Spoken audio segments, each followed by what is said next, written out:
Hello everyone and welcome back to the channel, and welcome to my first how-to video. In today's video, I'm going to go over my process for prepping my models before paint.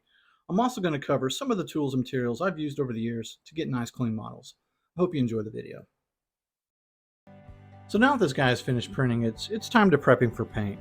And one of the first things I like to do is, as each piece is coming off the printer, is just do a quick inspection of that part. And what I'm looking for is any major blemishes or cracks or even part of that piece that might have failed. And then from there, I got to decide if it's something I want to clean up or if I need to reprint that piece entirely. Now with this guy, he came out great. And aside from the drain holes and the support marks, there was really nothing that required me to go back and reprint anything. And that makes me super happy, as this guy, each part was a pretty lengthy print time and stuff. So all in all, I think it took about 10 days to print him, that including the base. So yeah, I didn't really want to have to go back and reprint anything and add more time to the print. So I chose this particular model for one specific reason, and that's because there was no clear or obvious way to cut this guy up. Now what I mean by that is, with most of my models, there's a natural seam where I can cut the model and then reassemble it, and there's almost no cleanup for that area.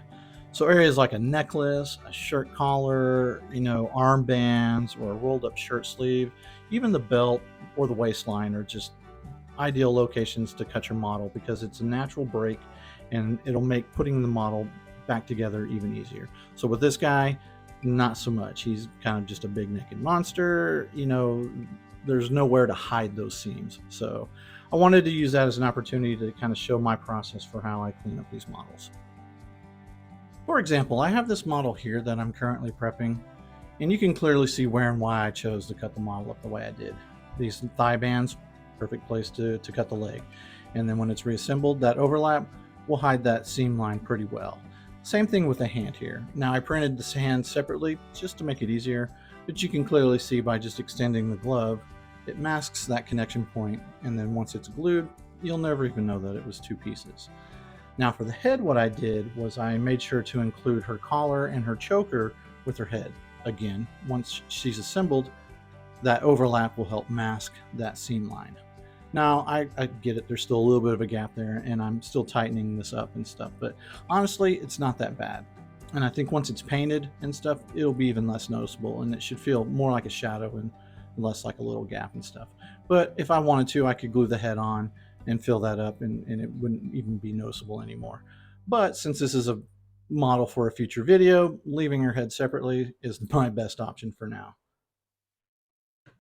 So let's talk about materials and tools that I use when I'm prepping my models. First and foremost, you need to have some kind of mask or respirator when working with any kind of resin. You don't want to be breathing in the fumes when it's in a liquid state, and you definitely don't want to be breathing in the dust once you start sanding. So please, please, please use caution, and please wear a mask. Let's start with tools first. If you don't have one already, I think you should definitely invest in a UV flashlight. I think they're just a must-have if you're printing frequently. They're super handy for curing small amounts of resin, welding broken pieces back together, fixing any blemishes in your print, or even cleaning up small drips and spills. So again, if you don't have one, try and pick one up. Next, we have a cordless duster. Now for the longest time, I just used canned air, but that can get expensive pretty quick. So I looked around and I found this guy, and it's been an absolute lifesaver.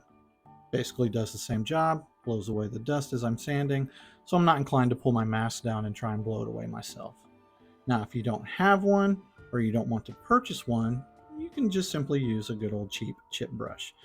Now, I picked this up at any big box hardware store or lumber yard. They're super cheap, and basically you just use it to whisk away the sand as you're sanding.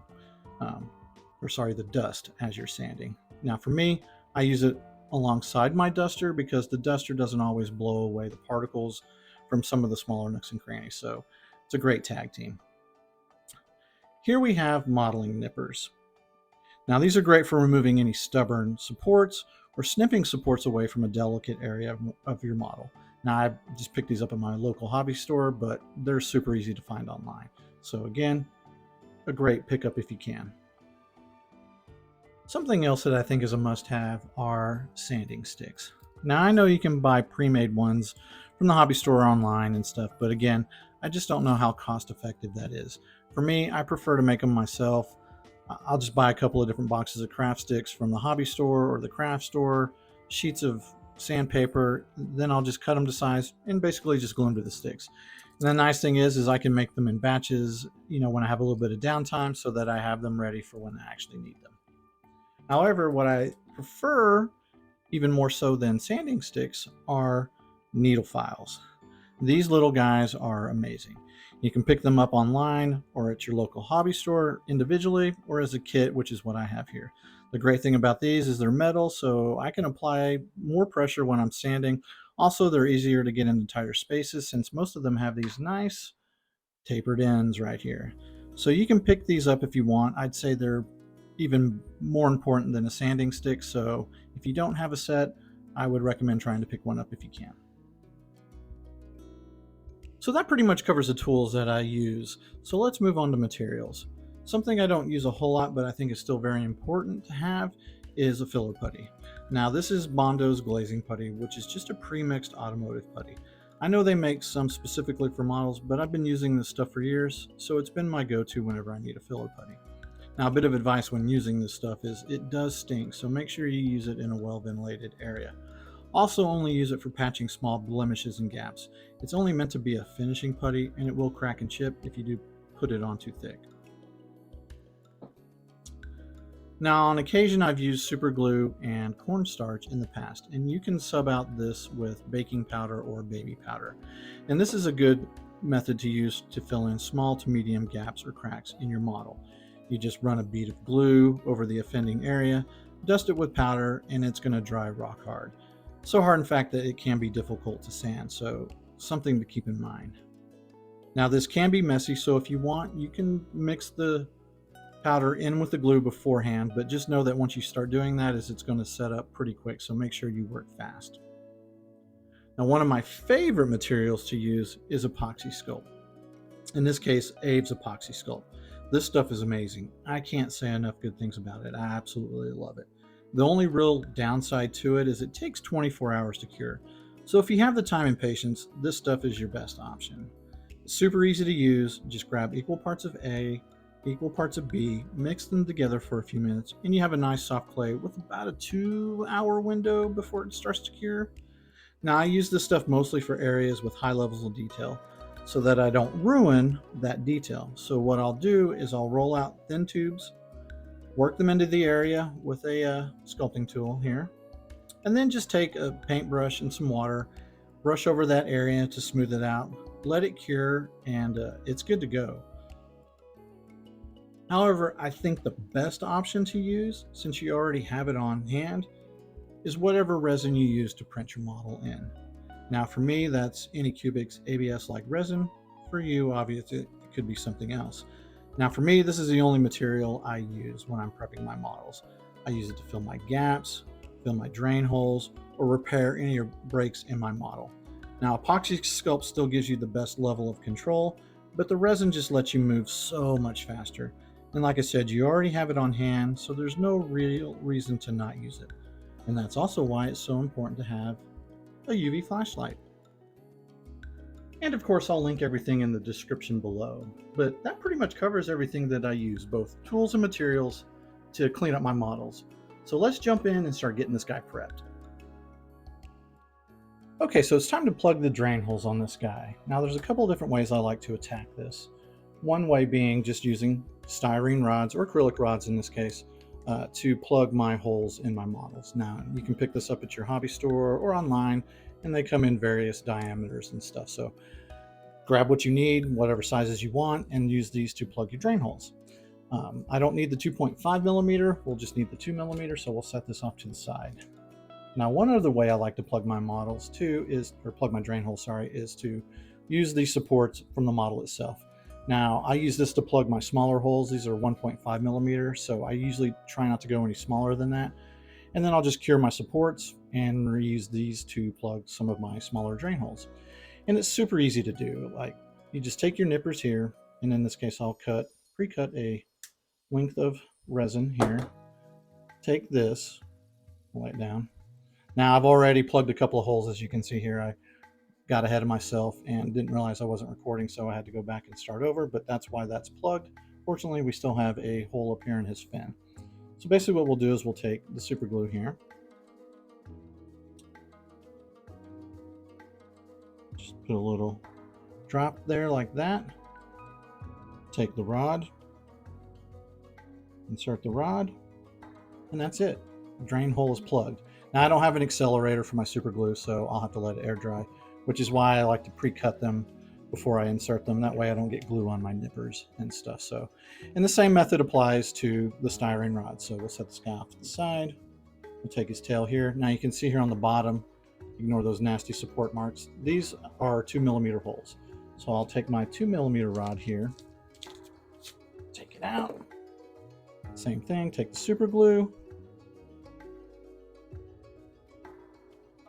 drop a little super glue into the hole, take this, insert it into the hole, and that's it. And then same thing, I know I didn't pre-cut this one, so we'll just go ahead and nip it. Now I don't want to nip it flush because again, I don't want to get glue on my nippers, and that's it. That's how you plug your holes, or at least that's how you plug holes with either a styrene rod or your resin rod. Now, if you don't have those or you don't want to use that method, another way to plug your holes is simply using the resin that you've printed your model in. So here what I've done is I've just poured a little bit into a cup and taken a ratty old paintbrush, something, one that I'm not using anymore. Take this, get your resin on your brush, and just brush over that drain hole, fill it up pretty good. Take your UV light here, and there you go. That's it. Now it's cured, good to go. So while we're here, we might as well fill this other one. I'll take this one here, put it on there like so. Take the UV flashlight again, cure it, and there you go. Boom, done. Sealed up, ready to sand.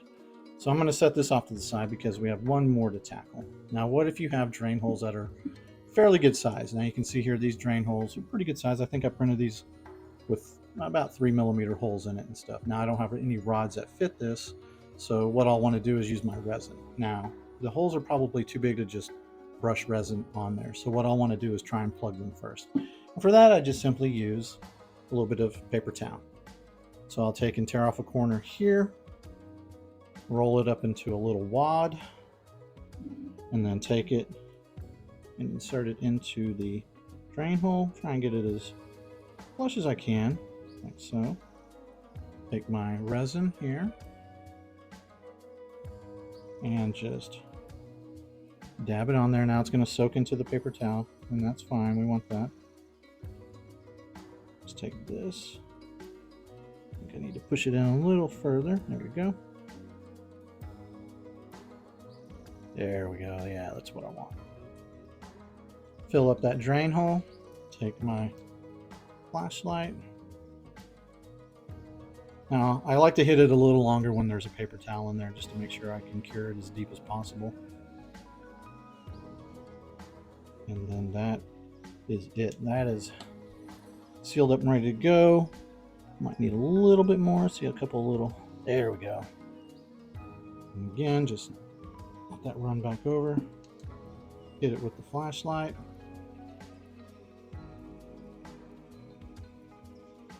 And that's it. Those are my drain holes are now sealed up and ready to go. Now I see a couple of little support marks here, so just as a little bit of insurance on these areas like this, I'll just like to come in with my resin and brush over those just to make sure that when I go to sand them, it doesn't leave the little pits from the support marks and stuff. So I'll just take my resin, brush over those areas, cure it with my flashlight. There you go. I'll use a little bit more. There we go.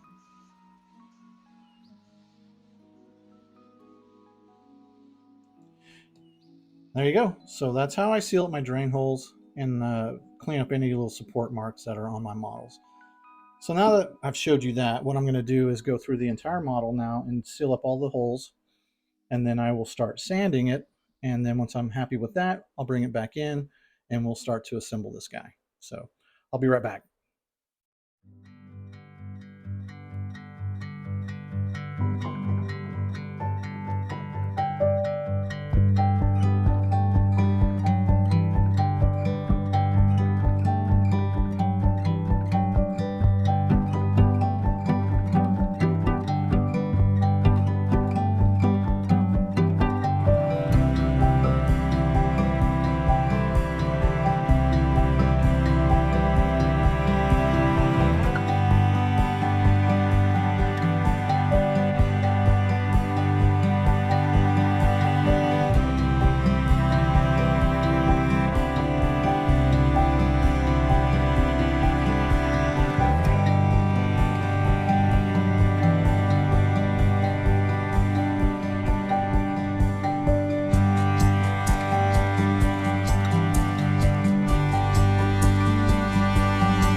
Okay, so now that I've finished up some sanding on this guy, it's time to start gluing him together.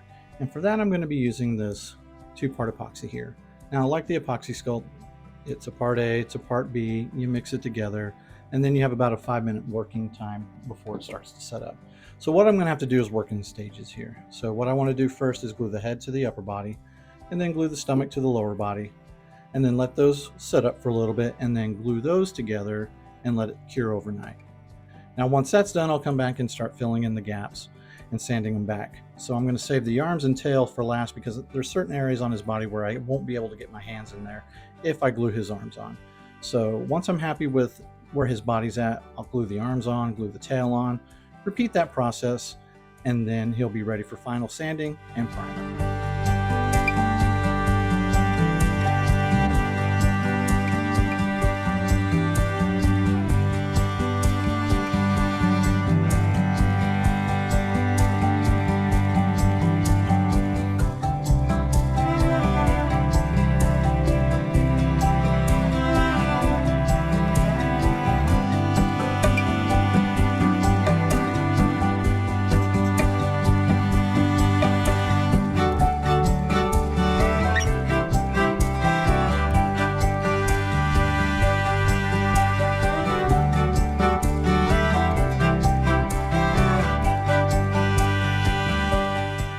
So we're going to start by filling this gap in the neck and fin here. Now to do that, we're just going to mix up some two-part epoxy, roll it onto a thin tube, and then just work it into the gap as best as we can. Now once we're happy with that, what we can do is take a little bit of water here, either use my finger or a paintbrush, and smooth out that area, and then just let it cure overnight, and it'll be ready to sand.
Okay, so I spent a few hours yesterday sanding and priming on this guy, and I got to say he's looking really, really good. I'm really happy with how he's turning out so far. Now, there's still some areas that need some love, but those will mostly be addressed once I get into final sanding. However, you can see like right here, there's a nice little ugly spot right here on his stomach, as well as this little area of shadow right here. So what I'll want to do now is come in with my filler putty, just apply it to these areas in thin coats, let those dry, sand them back, hit it with some primer, and just repeat that process until I'm happy with it. So what we can do now is glue on his arms and tail. Now I'm going to use the same two-part epoxy that I did before, but I'm going to do things a little differently this time. So I don't want to bring the epoxy all the way out to the edge of the piece. I really want to just keep it to the post and just a little bit outside that post. Because what I'm going to do is I'm going to take some super glue here and just go around the edge of the piece here. And then once it's assembled, that super glue will set up faster than the epoxy. So it will hold the piece there long enough for the glue to cure overnight.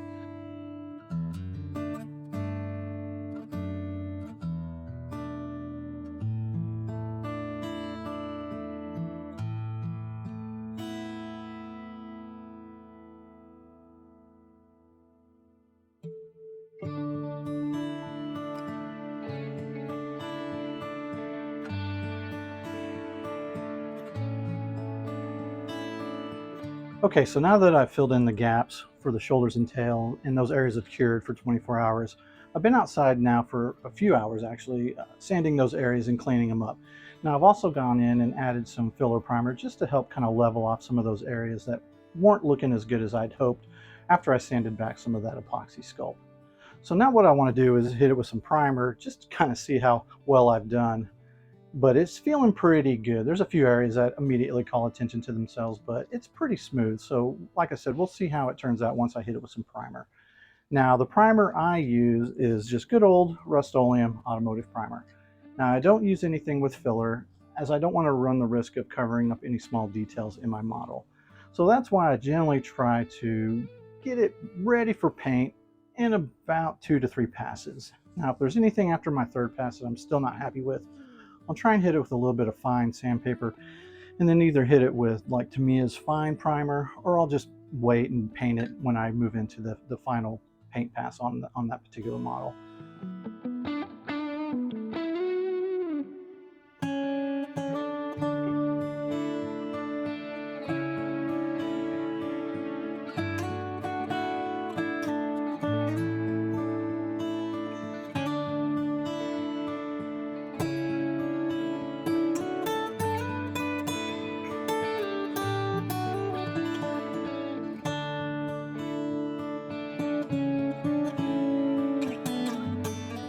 Okay, so I've sanded back the areas on the shoulders that needed to be fixed. Then I just kind of went over the entire model, looked for anything that might need attention. Turns out there was a couple of spots that indeed needed attention.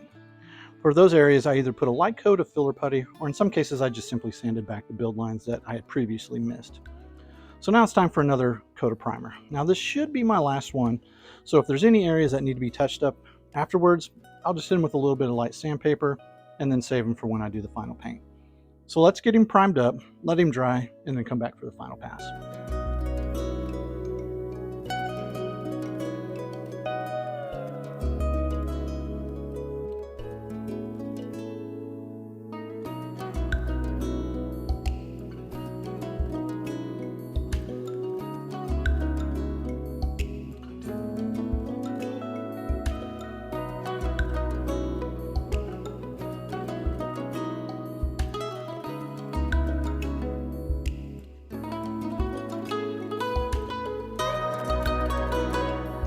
Now that the primer has had a few days to dry, it's time to wipe him down with some steel wool. Why? Well, when priming your models, it's common to get a little overspray on the surface. So what I like to do is take some steel wool, in this case some quadruple aught steel wool, and just wipe down the entire model so there's no overspray left. Now when I do this, I like to do it outside and with a mask on. You definitely don't want to be breathing in any of this metal dust. Unfortunately, it's dark here at the moment, so I'm going to have to do it inside. I'm still going to wear a mask though and try my hardest not to get it everywhere. Easier said than done, of course. Now once I'm done, I'll dust him off, wipe him down with some rubbing alcohol, and he will officially be done and ready for paint.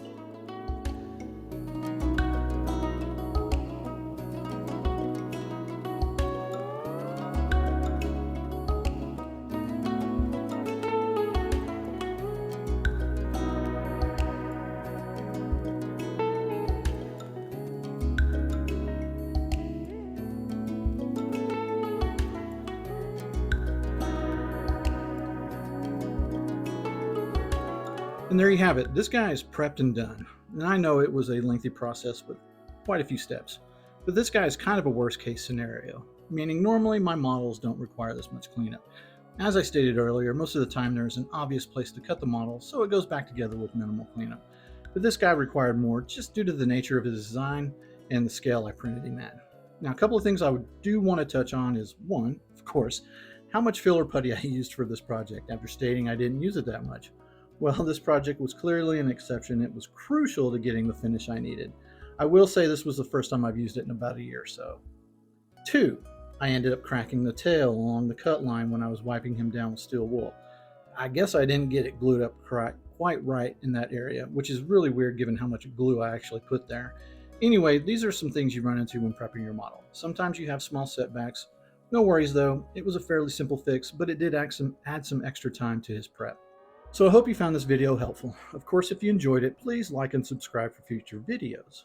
Also, don't feel like you need all the tools and materials covered in this video to get clean models. It's okay to start small. Some sandpaper and a UV flashlight will get you a long ways, and you can always build up your arsenal as you develop your own system for prepping your models.